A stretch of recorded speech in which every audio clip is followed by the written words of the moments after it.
नमस्कार मित्रांनो, 30 दिवस चॅलेंज आज आपला 26वा दिवस आहे. तर आज मंथली एक्सपायरी होती आणि मार्केट सुद्धा ऑल टाइम हाय होते. जवळजवळ तुम्ही मिड कॅप निफ्टी मधले जर स्टॉक बघितले तर ते पण पूर्ण ऑल टाइम हाय होते. आणि आज आपण बघूया की कोणते कोणते ट्रेड घेतले होते. चला.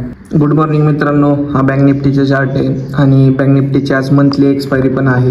हा 15 मिनिटचा चार्ट आहे. आता मी तुम्हाला 3 मिनिटच्या चार्टवर दाखवतो की कसे आपण ट्रेड घेतले आहे.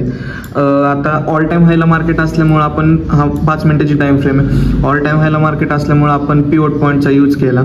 तर 5 मिनिटाची जी कॅन्डल होती त्याचा हाय ब्रेक केल्यानंतर आपण 48,200चा सीई घेतला होता आणि वरचा जो रेजिस्टन्स होता तिथपर्यंत आपण टार्गेट आपलं बुक झालेलं आहे, म्हणजे टार्गेट हिट झालेलं आहे. तिथं आपण एंट्री क्लोज केली आणि त्याच्यानंतर परत त्याच लेवलपासून एक रिजेक्शन कॅन्डल मिळाली.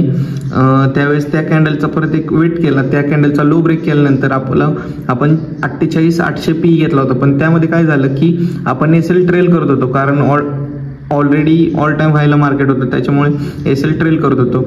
म्हणून तिथं आपला ट्रेलिंग एसएल हिट झाला आणि लास्टला परत एकदा जो सपोर्ट होता त्या सपोर्टवरतीच कॅन्डल क्लोज झाली, रेजिस्टन्सवरतीच कॅन्डल क्लोज झाली.